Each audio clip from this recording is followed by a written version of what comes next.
Hey all, welcome to Ugritone. Merry Xmas, one and all. It's that time of the year where I tend to go to the darker side of metal. Today we have a redo of Napalm Death, but this time with Harmony Corruption era. I got their amp, but it was from a different era. So I can't match the actual tone, but I am kind of using what they used back in the day amp-wise. So there's at least that. So let's get straight onto it. Ugritone.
So, onto the gear. I'm not sure if you've noticed, but my Napalm Death video was taken down because I got some things wrong because I had the correct gear, but I had the wrong era. Deleted that video from YouTube, and I'm just going to chop it up and re-upload it at another time. But also, there's going to be the start of Fat Strings Friday. And the first episode of that, I'm going to do what they actually used for the bass sound on Scum.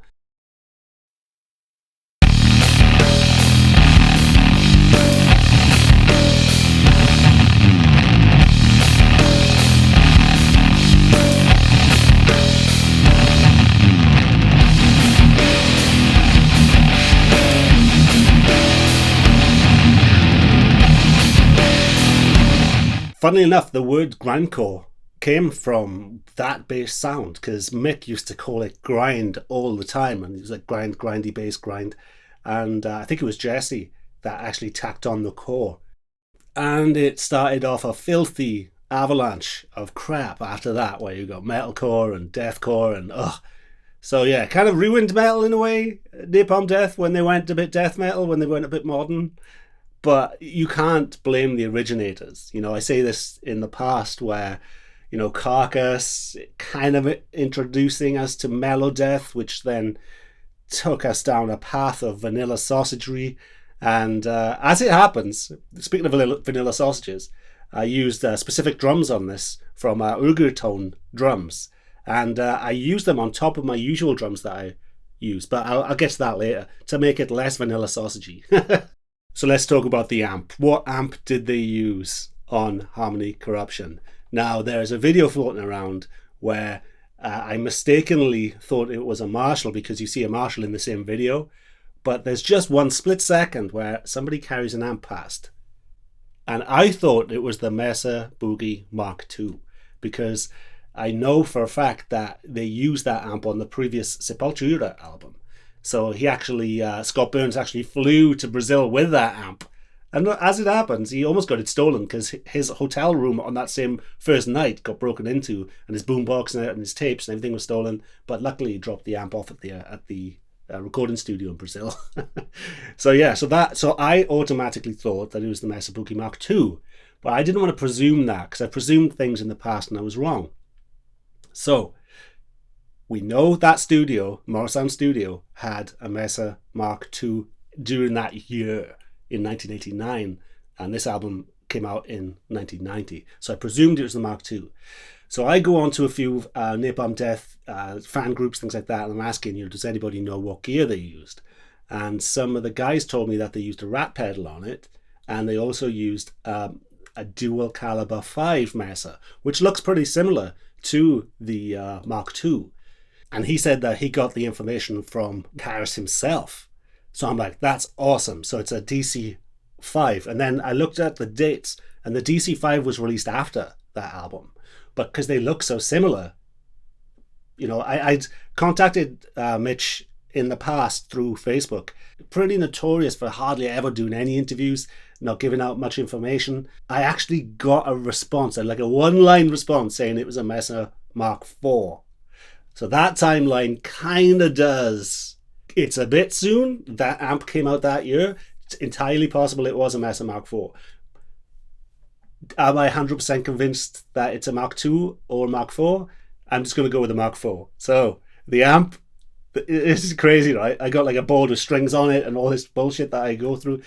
I actually watched this video. This it's like a home video of Napalm Death in the studio, and I'll put a link to it in the description. I've watched it 3 or 4 times looking for that amp going past, and getting screen grabs of it and everything, and it's pretty funny stuff. But at that era, Mitch was using a DS1 pedal as well, the orange Boss distortion pedal. So I actually used that with what Mitch used later on, which was the Mesa Boogie dual. I think he had a dual recto. So I've got a single recto there, practically the same thing, just not quite as loud, not as much beef. So my version was his later gear that he would use. And he's used 5150s, he's used all sorts of stuff in the past.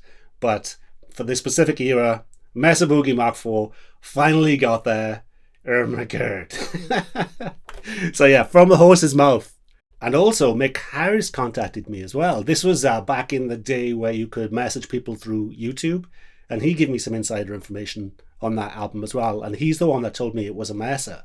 So I didn't know it was a Mesa Mark IV or Mark II back then. And when I went to respond to him, YouTube stopped doing the messages, so there's no way I could contact him. I tried to contact him through his side projects and things, but he never got back to me. But to get that Mesa Mark IV was such a boon. What's funny about forum talk and preconceptions, I can't stand the Mesa Boogie Mark IV amp. Like the guitars that, say, John Christ used on the Danzig debut. I can't stand a PRS. And some of my favorite tones were made with gear that I hate. And it just goes to show what a producer can do and what your right hand can do, with different microphone positions, what it does to you. Because I need to start to readjust my preconceptions of what gear I like and I don't like, just because I base it on the old forum vanilla sausage of close micing. You don't know what mics they use. It wasn't always an SM57. It wasn't always, close mic'd. And the techniques were not going through the same boards, the same preamps and the rest of it. So I'm starting to cotton onto that a little bit, because modern metal is in just such a terrible state.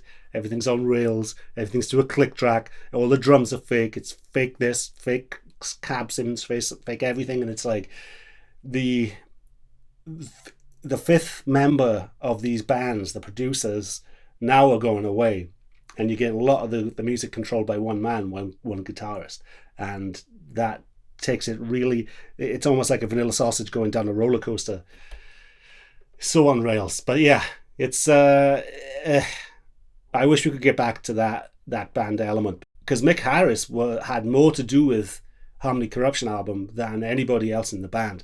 The band at the time, remember, there was 3 new members in the band. So, and I think that is when Mick Harris started losing a little bit of his fire, because he wasn't, the other band members, they were having a great time. It was one of the only good times that they had as a band, because they were getting, you could hear the death metal influence, huge, a massive amount of death metal influence on this album. because they're in the thick of it. They're in Florida, Morrisound Studios, hanging out with all their favorite death metal bands. So that was a huge influence. Plus, you had these band members where between Jesse and Mitch, there is a magic. I'm telling you. Go listen to Harmony Corruption, right? Then go listen to somebody else playing it, like a playthrough or a lesson. Listen to mine. It sounds different because they are not nailing each other's parts. So one guy is hitting a stab at a certain time and the other guy is doing a chug at a different time, and it blends into this amazing riff, which is off rail. It's off kilter, and it's not the same. They hardly ever play the riff same twice. So it's one guy learning the other guy's riffs and not nailing it, but they've got the aggression, so it's just fuck you type of thing. And it's all, the drums are weird. That's why I used the Ugritone drums in the background, because I needed to trash it up a little bit. These drums, I'll put links in the description for it. I think these ones are specifically aimed at hardcore, and so it's got that old school sound.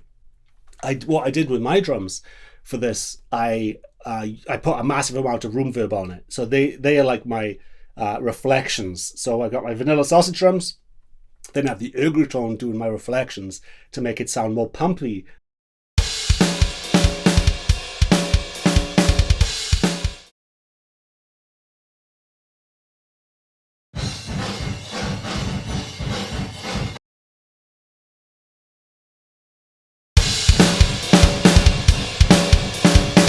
It's impossible to recreate that drum sound, you know? And that's part of the non-vanilla sausageness of it. And the band fucking hate that album. All of them, apart from the bass player. You know, the bass player, he ranks it, I think, about midway in his albums that he likes. But Mitch can't stand it. What they got duped with, they got duped with the old trick. The big party speakers that producers use to show people the last mix, and it sounds like the fucking heavens are opening. But they didn't realize the amount of crossover appeal that album had to get people into Napalm Death. So it was big for them. You know, they had successful tours off the back of that, and it was a great time. I love the video. I remember I was working 2 jobs.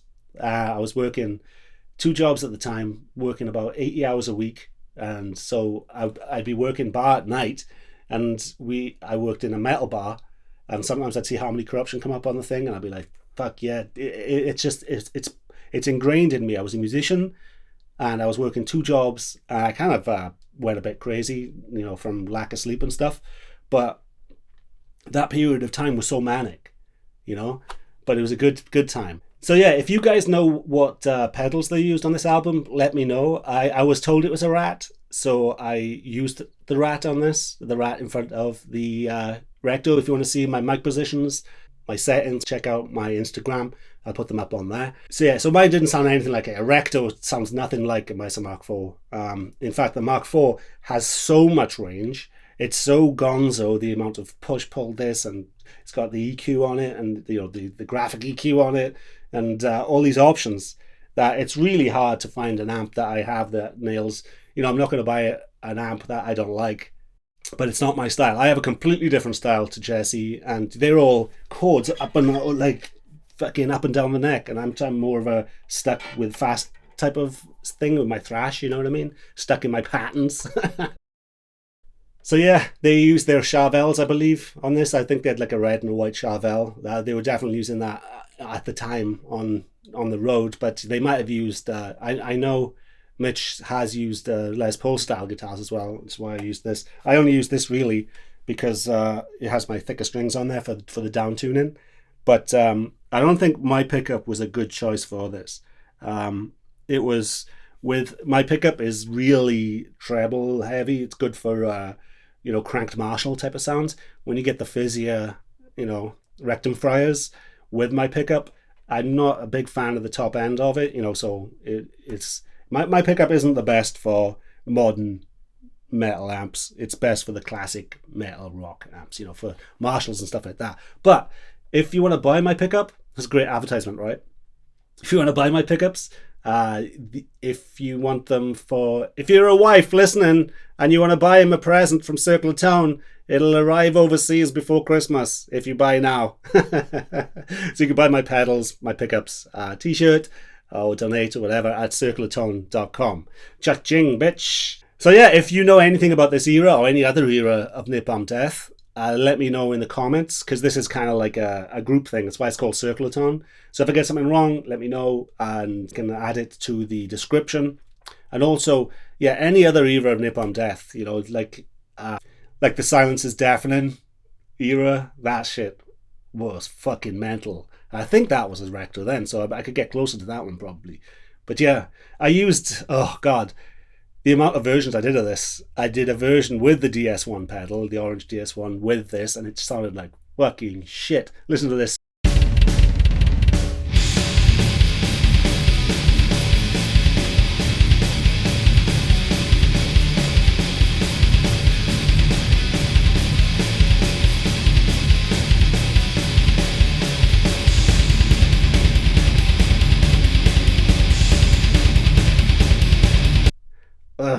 And then because I was struggling getting anywhere near a Mark IV, I thought I'd use VST plugins.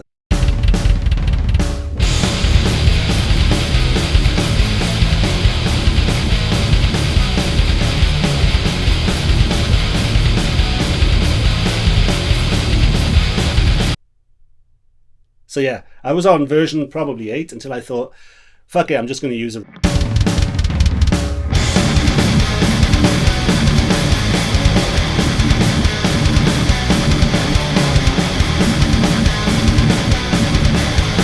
God damn, he shakes my fist at the Mesa Boogie Skies.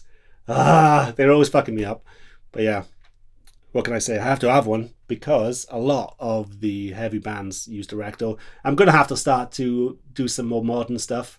But for the meantime, there's going to be more Hexmas coming in December. There's going to be Necrophagist. There's going to be Venom. And a couple of little surprise curveballs in there as well. So lots of filth coming your way. And I think Necrophagist is probably one of the latter modern productions or styles that I actually enjoyed, you know, that it wasn't like fucking nails on a chalkboard. So I know exactly what they used on that, and that's pretty secretive stuff. So good to know. And so thanks for all you guys. I have a lot of help with the guys at the Circle of Tone Facebook group. Just search Circle of Tone in Facebook and come on, join. We're over 2,000 strong now. It's a good bunch of guys, man. So I appreciate it. And like I say, try and support me via Patreon. Get these fucking things cut because I am sick to death of these strings. Let me thank my patrons of Tone, but it's going down. I had to rub out the 8, and now we're down to 43 patrons. My technical graphics team come up with this. Go to the description and you can find out how to donate through PayPal, cryptocurrency, Patreon, however you roll, because that's what we do on the underground. We support each other. And to the fallen, to the people that left, respect. I really appreciate you for supporting me as long as you did. You guys are loyal, man. Alright, chaps. So, who else, if you know any filthy, dirty, disgusting bands, or even if it's anyone else, if you know for sure with quotes of what they use in the studio or pictures of what they use in the studio, let me know, and we can carry on this channel. And I get a lot of help from the public, so it's fucking cool. So you've been great. I've been Owen, Circle of Tone.